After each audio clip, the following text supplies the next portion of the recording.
Jesus' followers continued to spread the word about him, including Saul, now called Paul, and his friend Barnabas. They traveled by foot and boat, inviting other followers of Jesus to join them in sharing the good news about Jesus.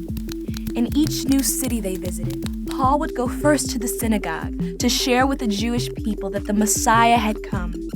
Everywhere he went, people believed what Paul was teaching and chose to start following the way of Jesus.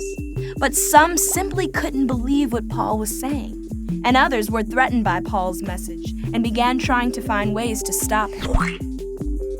A few times, Paul and his friends were attacked and beaten so severely that they almost died. They were also thrown in jail. Despite this opposition, Paul kept telling others about Jesus. One night, sitting in prison, Paul and his fellow worker Silas began to sing songs to God in the middle of the night. When they did, a violent earthquake shook the jail and all of the prison doors came open. The prison guard was so distraught that he took out his own sword to kill himself until Paul shouted out, "Don't harm yourself. We are all here."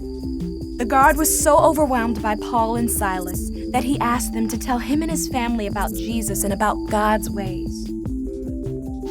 In each city, Paul helped Jesus' followers organize themselves into communities called churches. After he left these churches, he would often write letters back to them to encourage, correct, and teach them to live more like Jesus.